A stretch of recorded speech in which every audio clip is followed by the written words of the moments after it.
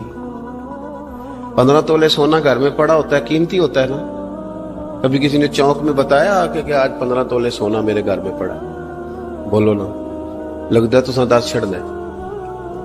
اگر گھر میں 50 لاکھ روپے کیش پڑا ہو تو چوک میں گلی میں آ کے آپ بات کریں کہ گھر میں پیسے پڑے ہیں، کیوں؟ کہ وہ قیمتی ہیں، کوئی لے نہ لے۔ تو یہ جو 5000 مسجد دیکھ کے سارے محلے کو بتاتے ہو یہ بھی صدقہ تھا، یہ بڑا قیمتی چیز تھی، یہ بتانے والا نہیں تھا، یہ تو نیکی تو قیمتی تھی۔ قیمتی چیز جو ہوتی ہے وہ تو چھپائی جاتی ہے کہ بتائی جاتی ہے۔ یہ جو بیٹیاں ہیں نا اسلام کی مائیں بہنیں، یہ قیمتی ہیں، اس لیے اسلام انہیں کہتا ہے تم گلیوں اور چوکوں میں آنے والی نہیں، قیمتی چیزیں، قیمتی چیزیں گھر کے اندر رہا کرتی، تم قیمتی چیزیں ہو، تمہارا وجود قیمتی ہے، تم کبھی ماں ہو، کبھی بیٹی ہو، کبھی بہن ہو، کبھی بیوی ہو، قیمتی ہو۔ اس لیے تمہیں اسلام کہتا ہے کہ گھر کے اندر رہو گی تو تمہاری قیمت رہے گی۔ کچھ چیزیں ایسی ہیں جو چوکوں میں گلیوں میں پھیل جائے تو ان کی قیمت نہیں رہتی، اس لیے تمہیں کہا جاتا ہے کہ گھر میں رہو۔ یہ جو تمہیں چوکوں میں لاتے ہیں یہ تمہیں بے وقت کرنا چاہتے ہیں۔ اللہ کا ایک بندہ تھا، وہ بازار سے گزر رہا تھا، بلکہ اس کی رحمتیں بہانے ڈھونڈتی، ذرا دیکھیے منظر۔ تو اس نے دیکھا ایک شرابی ہے، وہ گندی نالی پہ گرا ہوا ہے اور گندے پانی سے اس کا منہ گندا ہو رہا ہے۔ انسان کے احترام کے ناطے دل میں ترس جاگا اور اس کو وہاں گندی نالی سے اٹھایا اور اس کا منہ دھویا اور گھر کا رستہ دکھایا۔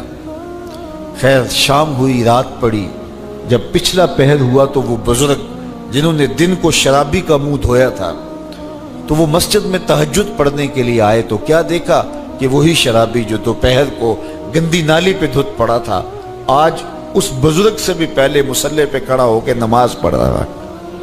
تو بڑی حیرت ہوئی کہ یہ تو وہ دن والا شرابی ہے اور میں نے آج اس کا منہ دھویا تھا، نشے میں دھت پڑا تھا۔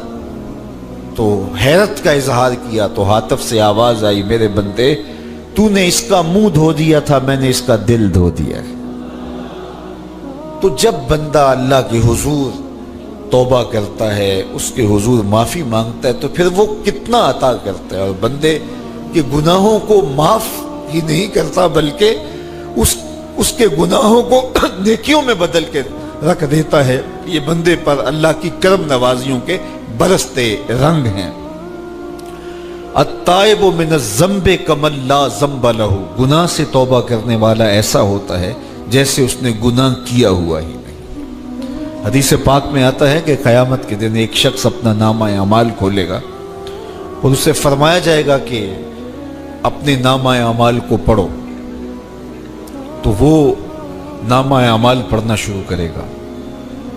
اب اس نے بڑے بڑے جرم کیے ہوں گے اور چھوٹے چھوٹے گناہ بھی کیے ہوں گے، اب اللہ سے حیا کرتے ہوئے، شرم کرتے ہوئے جو بڑے گناہ ہیں ان کو چھوڑتا جائے گا، صرف نظر کرتا جائے گا اور چھوٹے چھوٹے گناہ پڑھتا جائے گا۔ جب وہ سارا نامہ اعمال پڑھ چکے گا تو آواز آئے گی، بندے جا، میں تیرے سارے گناہوں کو بدل کے نیکیوں میں تبدیل کر دیا۔ تو وہ کہے گا، اے اللہ ابھی تو میرے بڑے بڑے گناہ رہتے تھے جو میں نے ابھی پڑھے ہی نہیں۔ تو جب یہ بات اللہ کے محبوب نے ارشاد فرمائی تو حضور اتنا مسکرائے کہ صحابہ کو حضور کی داڑھیں نظر آنے لگی۔ پہلے وہ کہہ رہا ہے کہ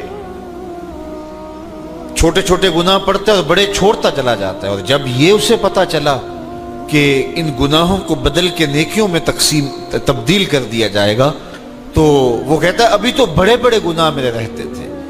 تو اللہ کی یہ کرم نوازیوں کے رنگ ہے کہ وہ گناہوں کو بدل کے نیکیوں میں تبدیل کر دیتا ہے، اور بندہ جتنا بڑا گناہ گار تھا جب سچے دل سے اس کے حضور توبہ کرنے کے لیے حاضر ہوتا ہے تو پھر اتنا ہی بڑا نیکوکار بن جاتا ہے۔ سیدنا عمر فاروق رضی اللہ تعالی عنہ کا زمانہ تھا، اور آپ جانتے ہیں وہ ہاتھ میں درہ رکھتے تھے اور گلیوں میں گشت کیا کرتے تھے رات کو۔ دن کو بھی آپ دیکھتے تو ایک شرابی تھا جو ہاتھ میں شراب کی بوتل لیے آ رہا تھا، اچانک گلی کا موڑ کاٹا تو آگے حضرت عمر آ رہے تھے، ایک دم ڈر گیا اور دل ہی دل میں کہا اے اللہ حضرت عمر کے قہر سے بچا لے، ساری زندگی شراب نہیں پیوں گا۔ سچی توبہ کر دی اور جلدی سے وہ شراب کی بوتل بغل میں دبا لی۔ اتنے میں حضرت عمر بھی سر پہ پہنچ گئے اور کڑک کے کہا، گرج کے کہا کہ یہ تیرے پاس کیا ہے؟ تو تھی تو شراب۔ اب ڈرتے ہوئے اس نے کہا حضور یہ سرکہ ہے۔ تو حضرت عمر فرمایا نکالو۔ اب وہ تھر تھر کانپ رہے اور بغل سے وہ شراب کی بوتل نکالی۔ جب نکالا تو وہ شراب نہیں تھی، سرکہ بن چکا تھا۔ تو جو اللہ شراب کو سرکے میں بدل دینے پہ قادر ہے وہ گناہوں کو نیکیوں میں بدل دیتا ہے۔ تو یہ ایک صورت دکھائی کہ دیکھو یہ شراب کو سرکے میں تبدیل کر دیا، تمہارے گناہ بھی نیکیوں میں تبدیل کر دیں گے۔ تم آؤ تو صحیح اس کی چوکھٹ پہ، تم ہاتھ تو پھیلاؤ۔ حضرت داتا گنج بخش علی حجویری علیہ رحمہ کشف المعجوب کے اندر لکھتے ہیں کہ جو فرمایا گیا کہ جس نے توبہ کی اللہ نے اس کی مغفرت کر دی، تو ایک بزرگ کا قول نقل کیا کہ جس کو اللہ نے بخشنا تھا اللہ نے اس کو توبہ کی توفیق دے دی۔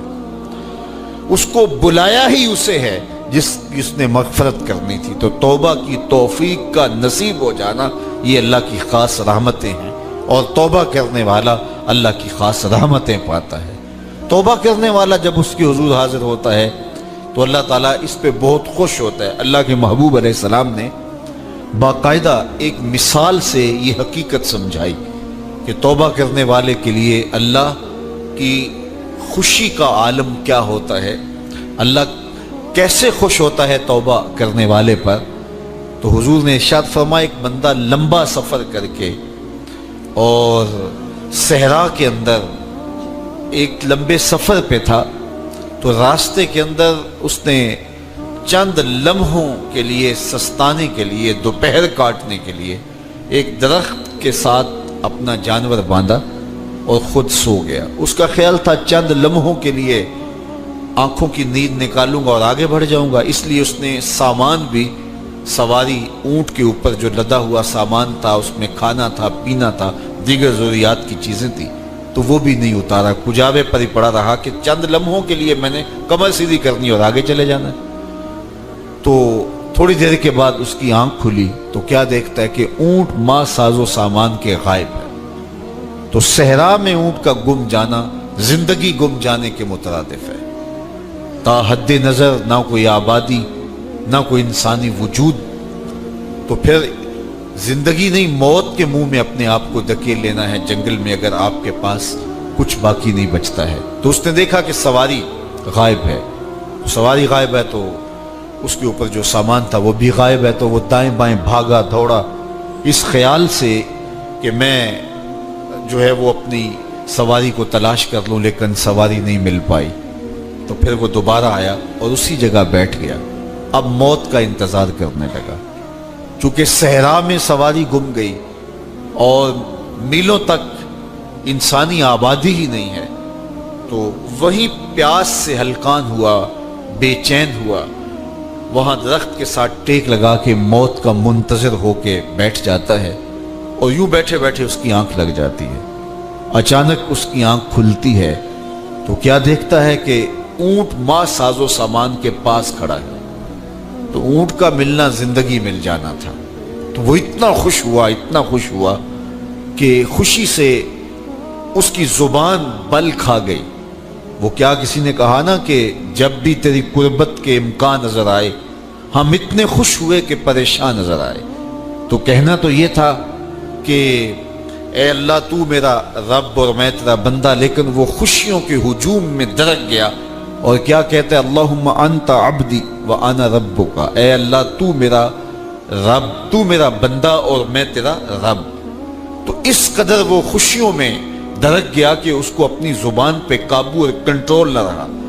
کسی کے آنے سے ایسے ہوش اڑے ساقی کے، شراب سیخ پہ ڈالی اور بوتل میں کباب. تو کہتا ہے اللہم انت عبدی وانا ربک، تو میرا بندہ اور میں تیرا رب. تو یہ اس کی زبان قابو میں نہ رہی اور وہ بل کھا گیا، خوشیوں کا ہجوم ایسا ہوا. تو اللہ کے محبوب نے یہ مثال بیان کرنے کے بعد ارشاد کیا مجھے بتاؤ اس بندے کو کتنی خوشی ہوئی کہ زبان پہ قابو نہیں، جذبات پہ کنٹرول نہیں، کہنا کچھ ہے بول کچھ رہا ہے. تو صحابہ نے عرض کی حضور بہت خوشی ہے. تو فرمایا جس طرح یہ بندہ اونٹ کے ملنے پر واپس آنے پہ خوش ہوا، حتیٰ کہ خوشیوں کے ہجوم میں اس کی زبان بھی قابو میں نہیں رہی، یہ بتا رہا ہے خوشیوں کے وفور کا عالم اور مسرتوں اور جو ہے وہ خوشیوں کی کثرت کا عالم بتا رہا ہے. تو فرمایا یہ بڑا خوش ہوا جب کوئی بندہ پلٹ کے مالک کی دہلیز پہ آتا ہے، اللہ اس سے بھی زیادہ خوش ہوتا کہ میرا بندہ میری چوکھٹ پہ آ گیا. تو پھر اللہ یہ نہیں دیکھتا کہ اس کے گناہ کتنے ہیں، سمندر کی جھاگ کے برابر بھی گناہ ہو تو معاف کر دیے جاتے ہیں، اس لیے کہ میرا بندہ پلٹ کے میری چوکھٹ پہ آیا. تو توبہ اللہ کو محبوب ہے، اللہ کو مطلوب ہے، اللہ کو چاہیے کہ بندہ اس کے حضور آئے اور پھر اللہ جل شانہ اس کی مغفرت و بخشش فرما دیتا ہے. یہ موسم نور کے موسم ہے. عام دنوں میں بھی توبہ کرو، دن میں کرو یا رات کو کرو، کسی بھی مقام پہ توبہ کرو، اللہ معاف کر دینے والا ہے. لیکن یہ خاص ایام تو ایسے ہیں کہ اللہ کی رحمتیں بندوں کو معاف فرما دیتی ہیں. اور اگر کوئی توبہ کا جو ہے وہ دامن پکڑ کے آ جائے، اس کے حضور حاضر ہو جائے، تو پھر اللہ تعالیٰ جل شانہ بندوں کی خطائیں بھی معاف کرتا ہے اور ان کے گناہوں کو بدل کے نیکیوں میں تبدیل کر دیتا ہے. خوش نصیب ہیں وہ لوگ جو ان بابرکت ایام میں اپنی بخشش کا سامان کر لیتے ہیں، اور ان سے بڑا بدبخت بھی کوئی نہیں جو ان سہانے موسموں میں بھی پیاسے رہتے ہیں اور ان موسموں میں بھی ان کی بخشش و مغفرت نہیں ہو پاتی. رت سہانی ہو، موسم اچھا ہو، تو مجھے بتاؤ کہ جو اس موسم میں بھی اپنے آپ کو محروم رکھے تو اس سے بڑی بد نصیبی کیا ہوگی. اللہ کے محبوب علیہ السلام نے منبر کی تینوں سیڑھیوں پہ قدم رکھتے ہوئے آمین آمین پکارا. تو حضور علیہ السلام سے عرض کیا گیا یا رسول اللہ صلی اللہ علیہ وسلم، ہر سیڑھی پہ قدم رکھتے ہوئے آپ نے آمین کہا، تو آپ نے کس بات پہ آمین کہا؟ فرمایا جبریل امین حاضر خدمت ہوئے اور انہوں نے کہا اس شخص کی ناک خاک آلود ہو جو ماہ صیام رمضان المبارک کو پائے اور اپنی بخشش نہ کروا سکے. تو میں نے اس پہ آمین کہا کہ اتنا مقدس مہینہ نصیب ہو، اتنا سہانا موسم آئے اور وہ پھر جہاں کھڑا تھا وہی کا وہی کھڑا رہے. میں اور آپ اپنا محاسبہ کر سکتے ہیں. موسم رحمت اور فصل نور رمضان المبارک اپنا آدھا سفر طے کر چکا ہے. یہ مبارک مہینہ آدھا سفر اس کا بھی باقی ہے.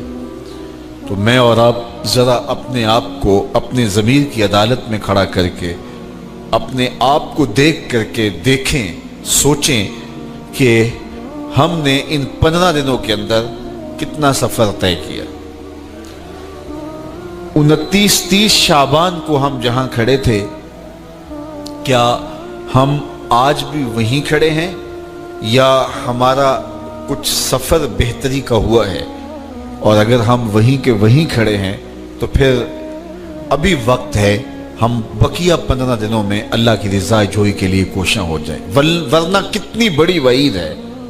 جبریل دعا کر رہے ہیں اور اس پہ حضور آمین کہہ کے مہر لگا رہے ہیں. اس شخص کی ناک خاک آلود ہو جو ماہ صیام کو پائے اور اپنی بخشش نہ کروا سکے. مجھے اور آپ کو پتہ ہے کہ ہم کہاں کھڑے ہیں. بل الانسان علی نفسہ بصیرہ ولو القی معاذیرہ. انسان خود اپنے آپ کو جانتا ہے کہ میں کہاں کھڑا ہوں. وہ اپنے آپ کو خود دیکھتا ہے. ایک تو فیصلہ قیامت کے دن ہوگا, نامہ اعمال تولے جائیں گے, اور نامہ اعمال کے تلنے کے بعد پتہ چلے گا نیکیاں کتنی ہیں اور برائیاں کتنی ہیں. لیکن ایک ہم اپنے ضمیر کے اندر ترازو گاڑ کر کے اپنے عمل تول سکتے ہیں, اور ہمیں پتہ ہے ہم نے نیکیاں کتنی کی, ہمیں پتہ ہے ہم نے برائیاں کتنی کی. جو نیکیاں کی ان میں اللہ کی رضا کے لیے کتنی کی, لوگوں کے دکھاوے کے لیے کیا کیا, خواہش نفس کے لیے کیا کیا. لوگ اس کو نیکی سمجھتے رہے, لیکن ہم تو سمجھتے ہیں وہ نیکی ہے کہ نہیں ہے.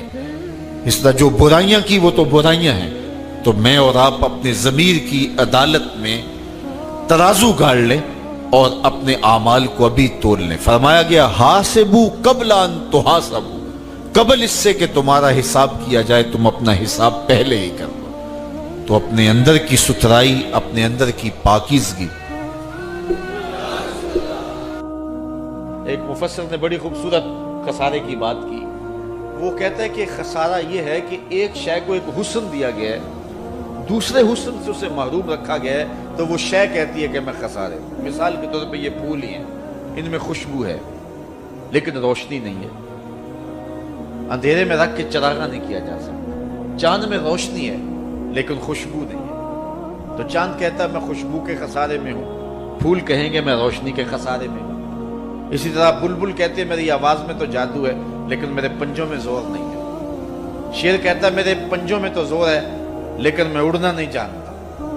کوئل کہتی ہے میری آواز میں تو جادو ہے لیکن رنگ میرا کالا ہے. مور کہتا ہے میرا رنگ بڑا سونا لیکن میرے پاؤں بدصورت ہے. ہر شے کسی نہ کسی طرح خسارے میں. انسانوں کو دیکھ لیں, ایک بچے سے پوچھ لیں, وہ کہتا ہے میرے پاس بچپنے کی معصومیت تو ہے تو لیکن میرے پاس جوانی کا زور نہیں ہے. ایک جوان سے پوچھیں, وہ کہتا ہے میرے پاس جوانی کا بانک پن تو ہے لیکن میرے پاس بڑھاپے کے تجربے نہیں.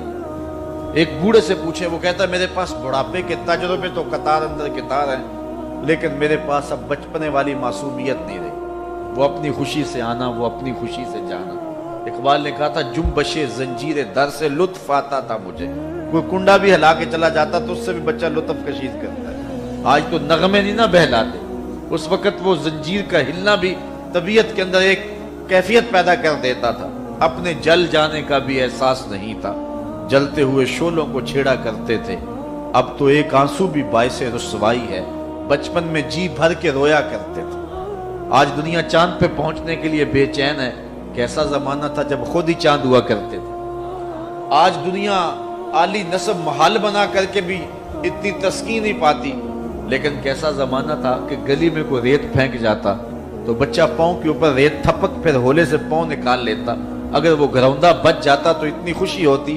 آج کوٹھی اور محل بنا کر بھی اتنی خوشی نہیں ہوتی جو دن میں کئی مار نصیب ہوتی تھی. وہ کاغذ کی کشتی, وہ بارش کا پانی, وہ رنگ ہی اور تھا, زمانہ ہی اور تھا. تو وہ کہتا میرے پاس تجربے تو قطاروں میں ہیں لیکن کیا کروں, میرے پاس اب بچپنے کی وہ معصومیت نہیں رہی, لہٰذا میں خسارے. اس طرح ہر شے کسی نہ کسی طرح خسارے. ایک عالم کہتا ہے کہ میرے پاس علم کا نور تو ہے لیکن میرے پاس سحری کے سجدے نہیں ہیں. ایک شب زندہ دار کہتا ہے میرے پاس سحری کے سجدے تو ہیں لیکن میرے پاس علم کا جمال نہیں ہے. ایک خوشگلو شخص کہتا ہے میرے پاس جو ہے وہ گلے کا جمال تو ہے لیکن میرے پاس تحقیق کا وہ جوہر نہیں ہے. اور ایک محقق کہتا ہے میرے پاس تحقیق کے آبگینے اور تحقیق کے جو ہیں وہ میدان میں میرے پاس شاہ سواری تو ہے لیکن کیا کروں, تحقیق میرے اندر ہی ہے. میرے لہجے کے اندر وہ آواز میں وہ بانک پن نہیں ہے کہ میں اپنی بات کو لوگوں تک اچھے انداز سے پہنچا سکوں. تو ہر شے کسی نہ کسی طرح خسارے میں ہے. کسی کو کسی شے کا خسارہ, کسی کو خوشبو ہے روشنی کا خسارہ, کسی کے پاس روشنی ہے خوشبو کا خسارہ, کسی کے پاس علم ہے لیکن اس کو جو ہے وہ آواز کا خسارہ, کسی کے پاس آواز ہے لیکن اس کو علم کا خسارہ, کسی کے پاس بچپن ہے تو بڑھاپے کا خسارہ, بڑھاپا ہے تو بچپنے کا خسارہ. ہر شے کسی نہ کسی طرح خسارے میں ہے. لیکن پھر خود ہی کہتا ہے اگر تمہیں شوق ہو کوئی ایسی ذات بھی دیکھیں جس میں کوئی خسارہ نہ ہو, حسن کی ساری شوخیاں, جمال کے سارے کرینے, اگر ایک پیکر میں دیکھنے کا شوق آ جائے تو کہتا آؤ مدینے کی گلی میں آ جاؤ، رب نے ایک محمد ایسا بنایا ہے جس میں کوئی شاید چھوڑی نہیں، سارے حسن اکٹھے کر دیے۔ حسن یوسف دم عیسیٰ ید بیضا داری، ہما دارند آنچ خوباں تو تنہا داری۔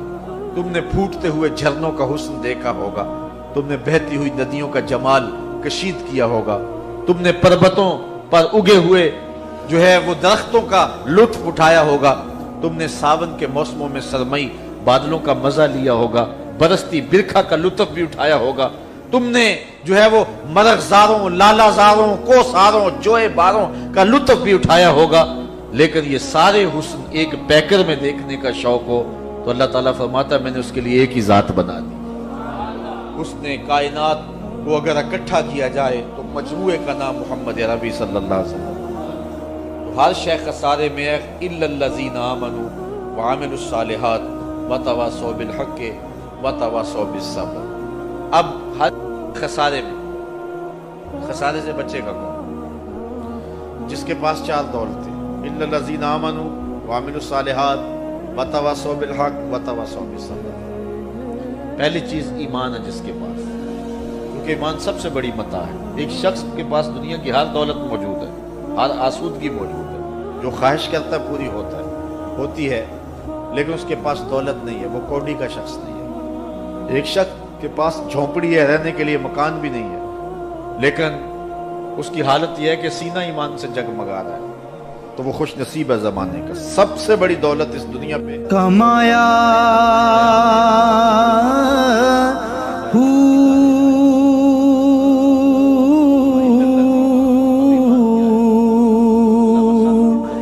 نام بھج مسیتی وڑیا نا تسبا۔ جاننے کو چڑیا بھی جانتے یہ پھول کھلا ہے، لیکن رقص بسمل کے تماشے تو بلبل ہی کرتی ہے۔ تو ایمان جاننے کا نام نہیں ہے، ایمان ماننے کا نام۔ جاننے کو ابو جہل بھی جانتا، جاننے کو باقی کفار اور اہل کتاب بھی جانتے تھے۔ الذین آتیناہم الکتاب یعرفونہ کما یعرفون ابناءہم، جس طرح بیٹوں کو جانتے اسی طرح جانتے تھے، پتہ تھا انہیں یہ کون ہے، لیکن جانتے تھے، مانتا تو جناب ابو بکر ہی تھا، مانتے تو جناب عمر خطاب ہی تھے نا، مانتا تو مولا کائنات ہی تھے نا۔ تو اصل ماننے کا نام ایمان ہے، جاننے کا نام ایمان نہیں ہے۔ تو اب ایمان کا سادہ مفہوم کیا ہوا کہ حضور کی ذات سے وابستگی کا نام، دل بستگی کا نام ایمان، روحی اور قلبی تعلق اور نسبت کا نام ایمان، حضور سے وابستہ ہو جانے کا نام ایمان۔ وہ ایک زمانہ تھا، آج کل تو وہ دور گزر گیا، وہ چکی سے آٹا پیستے تھے۔ جو پرانے لوگ انہوں نے چکی دیکھی ہوگی، اس کی شکل صورت ذہن میں آ گئی ہوگی۔ اب بھی عجائب گھروں میں اور مختلف جگہوں پہ وہ چکی موجود، آپ نے بھی دیکھی ہوگی۔ چکی اوپر اس کے دو پتھر ہوتے ہیں، ایک نیچے والا ایک اوپر والا۔ نیچے والا ساکن ہوتا ہے، اوپر والا متحرک ہوتا ہے۔ درمیان میں کلی ہوتی ہے، اس کے آس پاس تھوڑی سی خالی جگہ ہوتی ہے، اور اس پہ دانے ڈالتے ہیں جس کو ہم اپنی زبان میں گالا کہتے ہیں۔ پھر اس کے بعد اس اوپر والے پتھر کو گھماتے ہیں، تو جو دانے اس کلی کے ساتھ لگ کے رہ جاتے ہیں وہ بچ جاتے ہیں، اور جو کلی سے ہٹ جاتے ہیں وہ پس جاتے ہیں۔ اللہ کہتا ہے محبوب قسم تیرے زمانے کے انسان خسارے میں ہے، بچے گا وہی جو تیرے دامن سے لپٹ کے رہے۔ بغداد میں ایک بزرگ تھے تو درزیوں کا کام کرتے تھے۔ اللہ کے نبی حضرت ادریس علیہ السلام بھی درزیوں کا کام کرتے تھے۔ خوش ہوئے نا بات سن کے؟ پیشہ کوئی بھی برا نہیں، ایک برا ہے وہ ہے ہاتھ پھیلانا، اس کے علاوہ کوئی پیشہ برا یہ برا نہیں، یہ ہاتھ پھیلانا برا ہے۔ حضرت شیخ محمد بن حسن کہتے ہیں کہ وہ بزرگ جو تھے نا، امام غزالی نے لکھا ہے، وہ درزیوں کا کام کرتے تھے، تو اس زمانے میں نا کھوٹا سکہ بھی کبھی کبھی آ جاتا تھا۔ کھوٹا سکہ پرانے لوگوں کو تو پتہ ہوگا، چلو نوجوانوں کو بتا دیتا ہوں، چاندی کے سکے ہوتے تھے تو اوپر سے جب وہ گھس جاتا تھا نا نمبر، تو اس کو کہتے تھے اب کھوٹا ہو گیا۔ کیوں جی بزرگوں ایسے ہی ہے، وہ گھس جاتا تھا تو کہتے تھے سکہ وہ چلتا نہیں تھا کہیں بھی۔ تو وہ بابا جی کی دکان مشہور ہو گئی تھی کہ وہاں کھوٹے سکے بھی چل جاتے، لوگ دے آتے تھے کھوٹے سکے۔